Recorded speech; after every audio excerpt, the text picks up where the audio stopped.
Eh bien, bienvenue dans ce webcast de la Fondation Mérieux. Je suis Pauline Tard, je suis évaluatrice qualiticienne pour les laboratoires de biologie médicale et j'accompagne également les laboratoires dans la mise en place de leurs exigences qualité et réglementaires. Je vais vous présenter du coup un webcast qui s'intitule « Comment valider un système informatisé de laboratoire ». Ce webcast est basé bien sûr sur les exigences de la norme ISO 15189 version 2022 et sur le SHGTA 02 qui est un document de travail proposé par le COFRAC que vous trouverez d'ailleurs en libre accès sur le site internet du COFRAC. Je vais vous présenter au cours de ce webcast 4 parties. Première partie, bien sûr, quels sont les objectifs d'une validation de système informatisé. La deuxième partie va vous détailler quels sont les systèmes qui vont être concernés par cette validation, puis les étapes à suivre pour réaliser efficacement une validation, et enfin une partie sur la vérification en continu des systèmes informatisés, de leur performance et de leur niveau de sécurité. Les objectifs de cette formation est bien sûr pour vous de comprendre l'intérêt d'une validation des systèmes informatisés, de savoir réaliser une validation efficace et quand la réaliser, et bien sûr maîtriser les risques liés à l'ensemble des systèmes informatisés de votre laboratoire. Commençons par les objectifs. Les objectifs sont de 3. Le premier étant d'assurer que mon système informatisé réponde bien aux exigences spécifiées. Alors je vais avoir une vérification initiale, puis une vérification en continu, ce qui fera l'objet de ma 4e partie de ce webcast. On va devoir également prouver au cours de cette validation que mon système informatisé et que l'ensemble finalement de mes systèmes informatisés soit bien conforme via des tests que l'on aura préalablement définis. Et enfin, comme dans tout système de management de la qualité, on va devoir limiter les risques liés aux fonctionnalités et à l'intégrité de mes données informatiques. Quand vais-je devoir réaliser une validation ? Eh bien, lorsque je vais mettre en place au sein de mon laboratoire un nouvel outil. Par exemple, je change de cil, je mets un nouveau cil en place, il va falloir que je fasse une validation de ce nouveau cil. Mais je vais devoir également valider mon système informatisé lorsque je vais le faire évoluer en une nouvelle version. C'est le cas aussi si j'ai un middleware en version 1.0 et que je souhaite le faire évoluer en 1.1, et bien là aussi, il va falloir que je valide cette évolution de version de logiciel afin de m'assurer que tout fonctionne correctement. Je vais devoir également réaliser une validation lorsque je vais paramétrer de nouveaux examens dans mon système informatisé, de nouvelles règles, notamment par exemple lorsque j'utilise des systèmes d'aide à la validation biologique, ou lorsque je vais mettre en place des nouvelles connexions entre un middleware et un analyseur, par exemple. Et enfin, je vais devoir réaliser cette validation de façon continue afin de vérifier dans le temps que mes données informatisées soient toujours intègres. Pourquoi allons-nous réaliser une validation ? Bien sûr, c'est pas pour vous embêter, même si c'est une charge de travail, bien sûr, et des compétences un peu particulières, mais c'est simplement de limiter les risques en termes de sécurité, en termes de performance de vos systèmes informatisés, en termes d'interaction entre vos systèmes, etc., etc. Je vous ai donné sur la slide quelques exemples de risques. Bien sûr, cette liste n'est pas du tout exhaustive, mais ça peut être des risques liés aux fonctionnalités qui ne sont pas adéquates et du coup qui ne répondent pas du tout à mon besoin. Cela peut être également des risques par rapport à l'intégrité des données. Donc ça peut être une perte ou une altération de mes données informatiques. Ça peut être également des risques liés aux résultats erronés, des erreurs de calcul par exemple, ou tout simplement des conflits systèmes avec des incompatibilités entre les différents systèmes informatisés. Cette liste n'est pas du tout exhaustive et vous allez voir qu'il y en a beaucoup plus, il y a beaucoup plus de risques que l'on pourra identifier. Alors, quels sont les systèmes informatisés concernés? Parce que jusqu'à maintenant, je vous parle d'un ensemble de systèmes informatisés. Eh bien, je vous propose, et je vous conseille même, de mettre en place au sein de votre laboratoire une cartographie de vos systèmes informatisés afin d'identifier quels sont les systèmes que vous utilisez au sein de votre laboratoire, d'identifier quelles sont les connexions que vous avez, les interfaces entre les différents systèmes informatisés, et ainsi être très exhaustif pour définir les risques associés à ces systèmes. Attention à ne pas oublier également les backups. Vous pouvez avoir des systèmes qui sont backup d'un système principal, et donc ne pas oublier sur cette cartographie de bien identifier également les backups, puisque là aussi ils seront sujets à une validation particulière. Alors là, je vous ai mis sur la slide un exemple d'une cartographie très simplifiée pour que vous puissiez comprendre facilement, mais bien sûr au sein de vos laboratoires, cette cartographie risque d'être un tout petit peu compliquée. Alors là, j'ai un système embarqué de mon automate 1, donc le système informatique embarqué de mon automate 1, qui est l'automate principal, qui est connecté en bidirectionnel à mon middleware de mon laboratoire. Et cet automate 1 a un backup qu'on appelle l'automate 2. Et bien sûr, cet automate 2 a également un système embarqué, système informatique embarqué, et donc il va falloir le prendre en compte lors de la validation. Toujours en bidirectionnel. Bidirectionnel, ça veut dire que l'automate va communiquer avec le middleware et le middleware peut communiquer également avec l'automate. Mon middleware va être connecté en bidirectionnel à mon SIL, mon système informatique de laboratoire. Et sur ce SIL, je vais avoir un automate 3, donc le système informatique de mon automate 3, qui va être directement en interface connecté à mon SIL et ne passera pas par la liaison middleware pour X ou Y raison. Et enfin, mon SIL va être connecté en unidirectionnel, pour le coup, à un serveur de résultats. Alors attention au serveur de résultats. Le serveur de résultats, il peut être interne au laboratoire, mais il peut être également externe au laboratoire. Donc si vous travaillez avec un établissement de soins pour lequel vous transmettez des résultats dans leur propre serveur, dans le serveur de l'établissement de soins, vous êtes responsable des données qui sont transférées, qui sont transmises, et donc il faut bien faire des validations entre le SIL et le serveur de résultats, même si le serveur de résultats ne vous appartient pas. Donc là, je vous invite à vous mettre en contact avec les services informatiques de l'établissement de soins avec lequel vous travaillez, si c'est le cas. Donc ça, ce sont les logiciels finalement, enfin les systèmes informatisés finalement que vous allez, qui sont les principaux du laboratoire. Mais vous pouvez avoir aussi d'autres logiciels qu'il peut être important également de valider. Alors il s'agit par exemple des logiciels pour la surveillance des températures, les logiciels pour la surveillance des équipements, comme par exemple le logiciel pour la vérification des pipettes, si vous en utilisez un. Ça peut être les systèmes d'aide à la validation biologique, c'est-à-dire que le dossier patient sera validé par un système informatisé selon des règles qui sont préétablies. Et donc ces règles d'expertise doivent être bien sûr validées également. Les fichiers Excel, certains laboratoires utilisent beaucoup de fichiers Excel, et notamment la validation du verrouillage des cellules et la vérification des calculs effectués dans ces fichiers Excel. Et enfin, ça peut être également les systèmes d'information des sous-traitants. Il y a des laboratoires qui intègrent directement les résultats d'examen des sous-traitants dans leur SIL et donc bien s'assurer que la connexion, que l'intégration des résultats des sous-traitants soit conforme et valide. Voilà, alors vous avez peut-être d'autres logiciels, en tout cas ce sont les plus ceux que l'on rencontre assez souvent. Je vous propose maintenant de rentrer dans le vif du sujet en vous présentant les étapes de la validation des systèmes informatisés. Alors, cette validation, finalement, elle va se faire en 9 étapes que je vous ai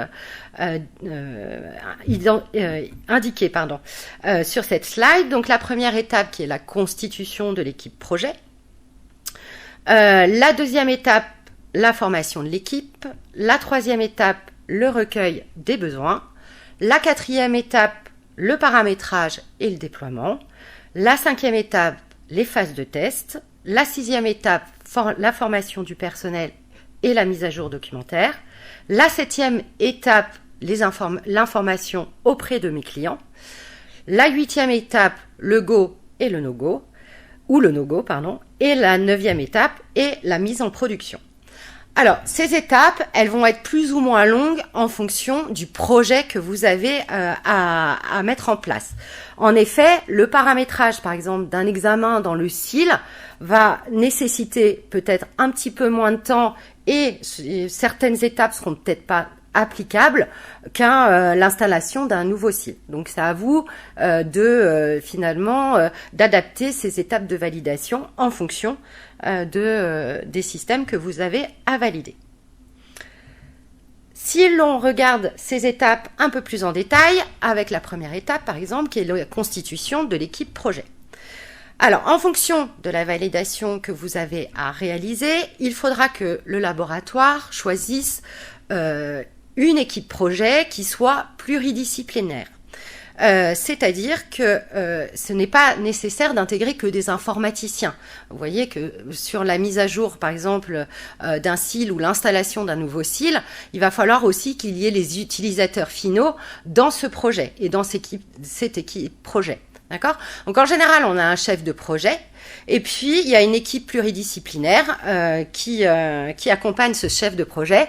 Et cette équipe pluridisciplinaire, elle va être composée effectivement d'informaticiens, mais également de personnes qui ont la casquette qualité et des personnes qui ont la casquette également métier. Si je vous prends l'exemple de la mise en production d'un SIL, on va avoir le responsable informatique, qui va être l'expert. Nous allons avoir les techniciens, qui sont les utilisateurs finalement de ce prochain SIL, de ce futur SIL. Les biologistes, qui sont les utilisateurs également, et en général les administrateurs, plus tard. On va avoir également, par exemple, le responsable qualité, qui va être finalement le garant de la conformité aux exigences qualité et réglementaires. Alors, cette liste, elle est encore pas exhaustive. Il va falloir que vous définissiez quelles sont les fonctions à avoir dans votre équipe projet en fonction justement de la validation que vous avez à effectuer. Et puis, comme dans une équipe, comme sur un chantier, comme pour la construction d'un bâtiment, il va falloir désigner une maîtrise d'ouvrage et une maîtrise d'œuvre. Alors la maîtrise d'ouvrage, c'est elle qui va représenter finalement l'utilisateur final et qui va finalement définir tout ce qui est besoin fonctionnel et qui va être du coup responsable des tests fonctionnels. Alors que la maîtrise d'œuvre, elle va être plutôt côté qualité technique pure. Donc c'est elle qui va suivre le développement et qui va réaliser tous les tests techniques informatiques. Passons à la deuxième étape. Donc j'ai constitué mon équipe et il va falloir que je la forme. Alors cette formation, elle peut être interne ou externe. Soit c'est l'éditeur du système informatisé qui va réaliser la formation en externe, soit vous pouvez le faire en interne également, en fonction bien sûr de votre projet. En tout état de cause, il faut que j'ai une traçabilité. Formation, je crois qu'il y a un webcast sur les programmes de formation, sur le plan de formation. Donc en termes de traçabilité, il faut que j'ai un programme de formation, les attestations de présence et bien sûr les évaluations des acquis à l'issue de cette formation. En général, quand c'est un gros projet comme la mise en production d'un nouvel outil, c'est l'éditeur lui-même qui va réaliser la formation externe. S'il s'agit d'un nouveau paramétrage, en général, ce sont des référents informaticiens internes au laboratoire qui vont réaliser eux-mêmes ce paramétrage. Et donc là, ils vont devoir être formés au paramétrage, mais ils vont devoir être également autorisés à réaliser les paramétrages et certaines personnes auront également l'autorisation de valider les paramétrages, donc démontrer finalement les compétences pour pouvoir réaliser les paramétrages et les valider. Enfin, passons à la troisième étape qui est le recueil des besoins. Alors, ce recueil des besoins, c'est une étape essentielle pour développer l'outil le plus adéquat et donc valider de façon la plus efficace possible. À cet recueil des besoins, il y a toujours une analyse de risque. On part d'un risque et donc si j'ai ce risque, j'ai ce besoin-là. Alors en général, ces besoins, ils vont être identifiés dans un cahier des charges ou dans une release note. Ça dépend de votre validation. Release note, c'est plus une évolution, alors que le cahier des charges, c'est plus la mise en production d'un nouvel outil.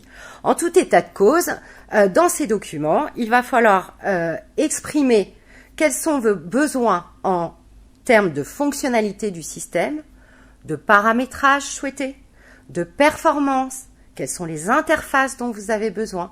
Est-ce que vous avez des exigences réglementaires particulières à couvrir? Est-ce que vous avez des exigences liées à la sécurité ou à la confidentialité des données ou à l'ergonomie, etc., etc. D'accord? Donc, c'est important de définir tous ces besoins pour pouvoir après avoir une validation optimale et efficace, puisque vous allez valider finalement selon vos besoins. En termes de risques, vous pouvez avoir plusieurs risques, notamment sur le milieu, en termes d'environnement. Ça peut être les pièces de stockage, les températures, la ventilation. Ça peut être aussi en termes de risque de main-d'œuvre sur la formation de l'utilisation du système informatisé, sur l'habilitation, l'autorisation d'utiliser ce système informatisé. En termes de paramétrage technique, donc algorithmes, arrondis, etc. En termes d'évolution d'un logiciel, d'un système informatisé, ou d'un changement d'un paramétrage ou un changement d'automate. Là aussi, on va avoir des risques liés aux interfaces et notamment la communication vers l'extérieur. Je vous renvoie à mon petit topo sur le serveur de résultats externe. Et vous allez également avoir des risques en termes de sécurité et de confidentialité. Donc finalement, ces risques, ce sont toutes les questions qu'il va falloir que vous posiez pour avoir un cahier des charges le plus exhaustif possible et définir du coup vos exigences. J'ai mon cahier des charges, j'ai défini tout ce dont j'avais besoin. Là, je vais paramétrer mon outil. Alors, je vais pas rentrer dans le détail du paramétrage, parce que il y a tellement de paramétrages différents selon les outils. Mais toujours est-il que vous paramétrez le système informatisé principal, mais attention à ne pas oublier tout ce qui est outils périphériques. Si vous faites une évolution d'un système embarqué d'un automate, attention, ce système embarqué de l'automate, il va communiquer peut-être avec un middleware, il va peut-être communiquer avec un SIL.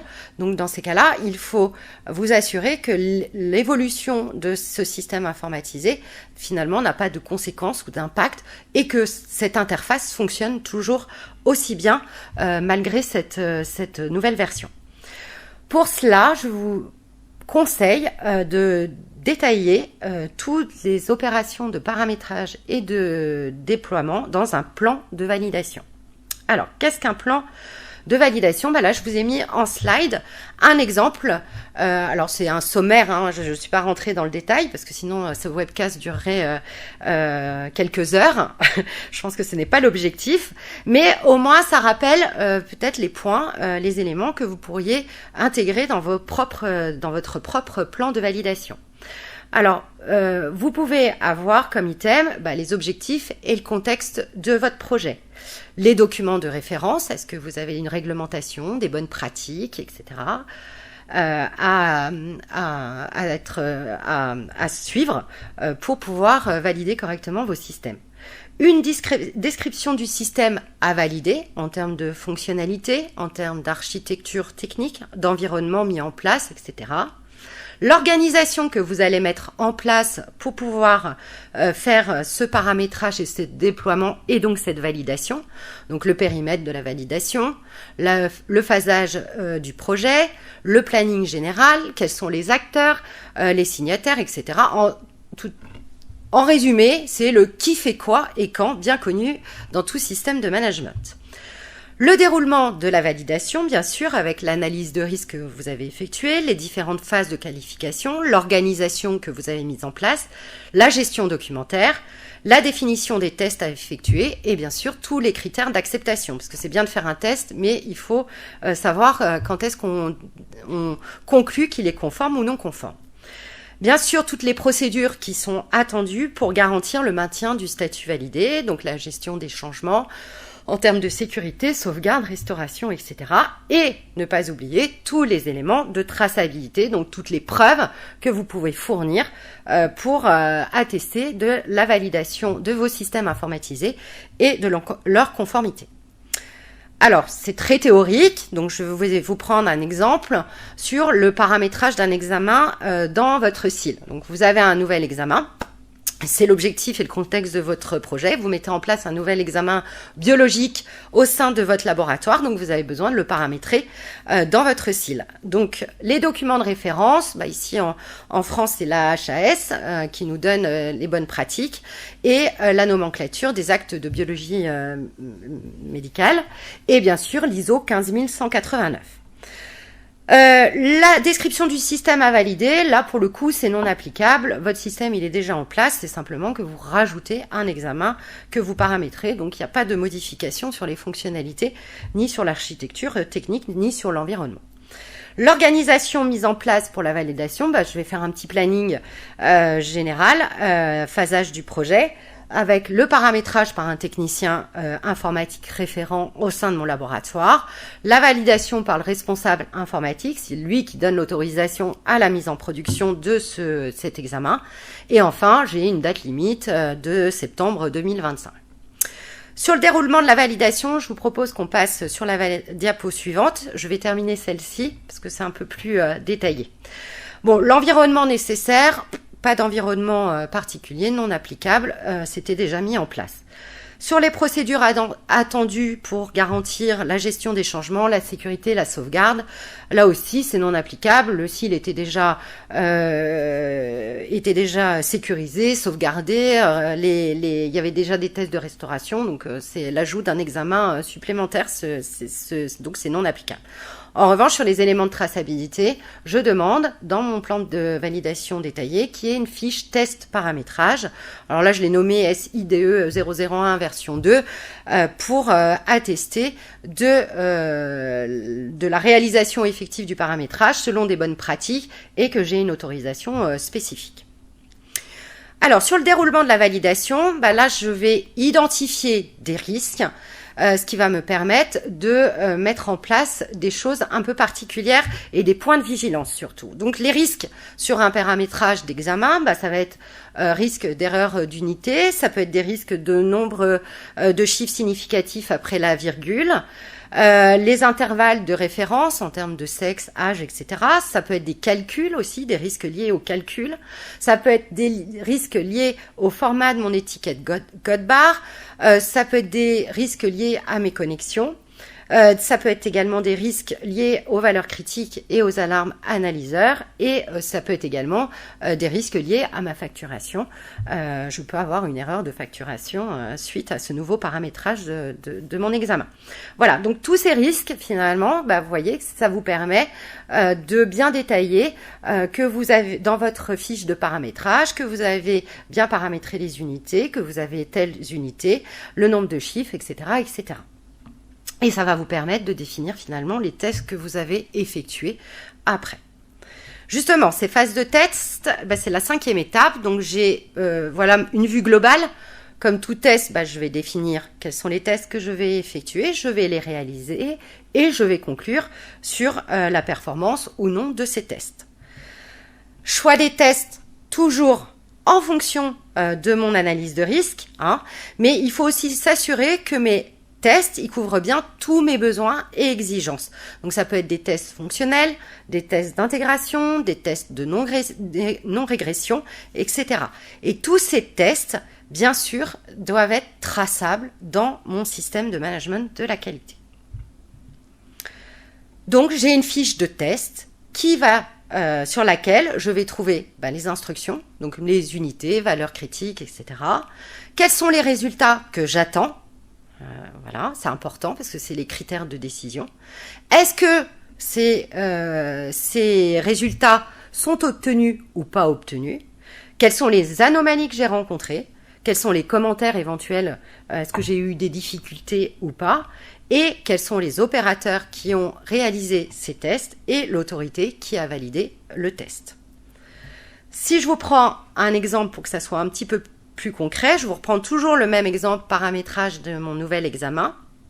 Je vais réaliser un test d'intégration. Donc finalement, je vais créer des dossiers tests au sein de mon système informatique de laboratoire. Et en fonction des risques que j'ai identifiés, je vais réaliser certains tests. Alors, un des risques principaux, c'est que mon paramétrage soit erroné. Je me suis trompée dans les unités. Donc, je vais valider la conformité de mon paramétrage en listant bien tous les éléments que j'ai vérifiés, les unités, les intervalles, etc. Je peux aussi avoir un risque comme quoi mes données ne sont pas intègres d'un système à un autre.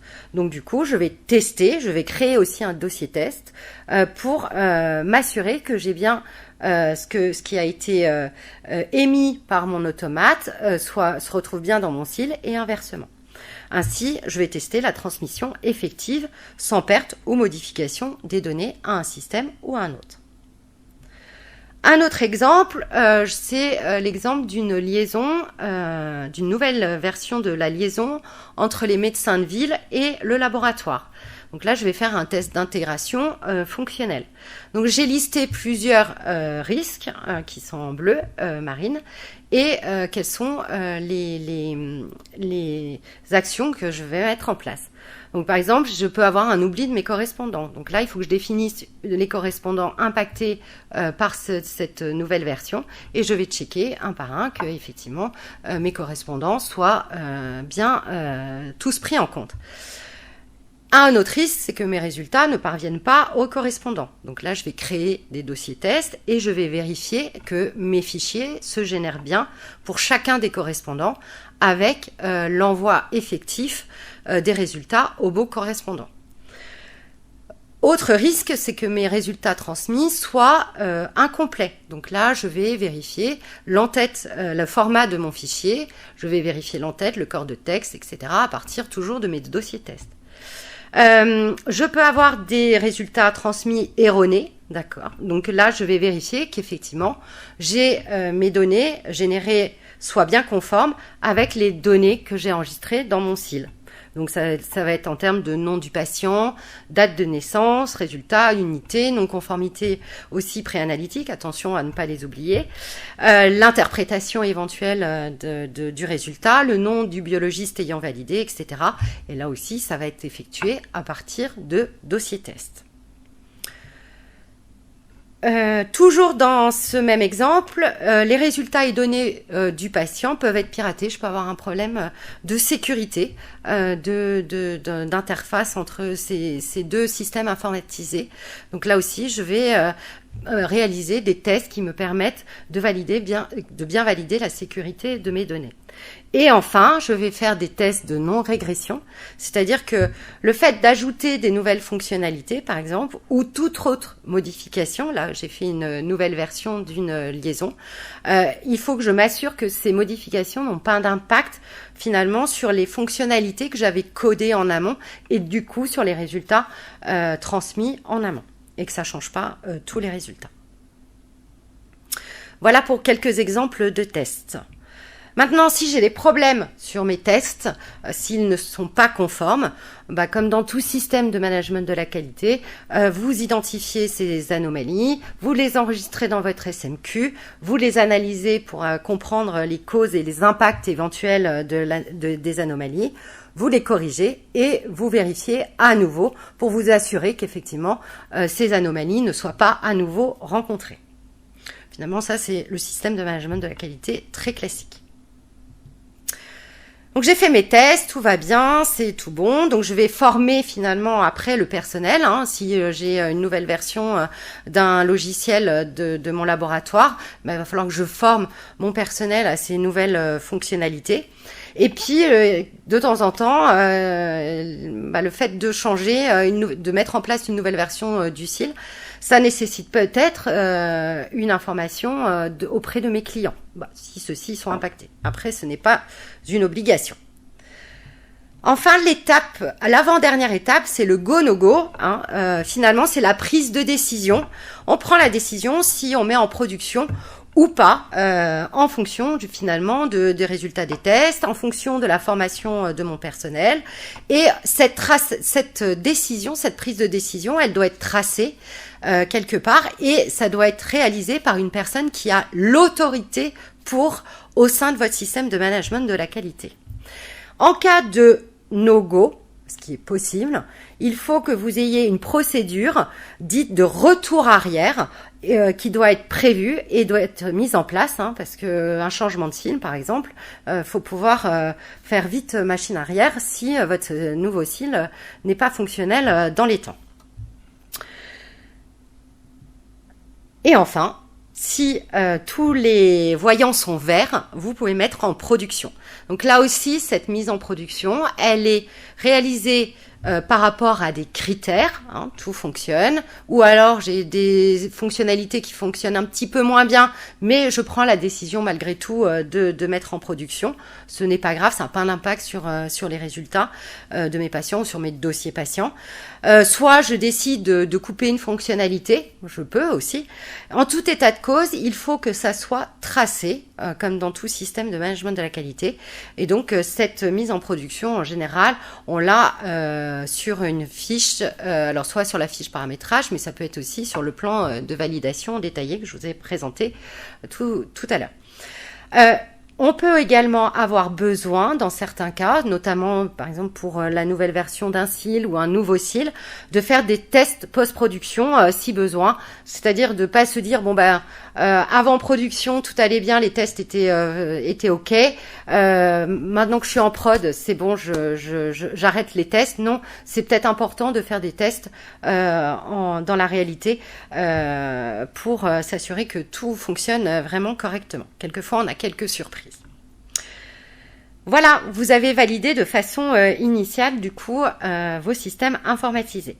Mais cette validation, elle ne va pas s'arrêter là, et en fait la norme ISO 15189 va vous demander de faire une vérification de façon continue pour s'assurer que vos performances, sécurité de vos systèmes informatisés ne bougent pas dans le temps. Alors c'est pour ça qu'on vous demande de faire une vérification continue. La vérification continue, ça peut être la réalisation des tests de connexion et d'intégrité des données communiquées d'un système à un autre. Donc, à fréquence définie, selon votre analyse de risque, vous allez vérifier que les données s'intègrent, que tous les éléments finalement s'intègrent correctement entre un système informatique A et un système informatique B, en termes d'algorithmes, valeurs de référence, unités, etc. Alors, soit il y a des laboratoires qui créent leurs dossiers tests patients et qui les passent, qui les vérifient à fréquence définie. Il y a d'autres laboratoires qui utilisent finalement les résultats des EEQ. Ça permet d'avoir une fréquence un peu plus soutenue. Vous devrez également faire des vérifications de vos sauvegardes de données informatiques et également les vérifications des droits des utilisateurs et administrateurs. Je vous invite à le faire parce que quelquefois les droits peuvent sauter ou peuvent être modifiés. Donc quelquefois on a de mauvaises surprises et des utilisateurs n'ont pas les droits adéquats. Vous devrez également faire des tests de pérennité des données dans le temps sur l'ensemble de vos systèmes informatisés, c'est-à-dire de faire des tests d'archivage de vos données informatiques, qu'elles ne bougent pas dans le temps, et notamment et également suite à une modification, une nouvelle version d'un système informatisé. Il va falloir aussi que vous vérifiez dans le temps, à fréquence définie, de pouvoir restaurer toutes les bases de données à tout moment sur l'ensemble également des systèmes informatisés. Ça se fait pas uniquement sur le cil de votre laboratoire. Donc c'est de faire des tests de restauration des sauvegardes des données effectuées. Et enfin, bien sûr, vous devez maîtriser toute modification dans vos systèmes d'information et donc de repartir en validation si vous modifiez. Ce que vous devez retenir, la validation, ce sont des exigences réglementaires et des exigences qualité. D'accord ? Vous faites ça pour répondre à des exigences qualité et réglementaires. Et ces exigences qualité et réglementaires, elles englobent beaucoup de choses en termes de performance, sécurité, confidentialité, etc. Vous avez bien compris, enfin j'espère, en tout cas, je l'espère. La validation, c'est un processus qui est structuré et pluridisciplinaire. C'est pas un informaticien qui va faire dans son coin. Et ça va permettre effectivement la sécurité et la conformité du laboratoire par rapport aux exigences. Eh bien écoutez, je vous remercie pour votre attention et je vous souhaite de bonnes validations de systèmes informatisés.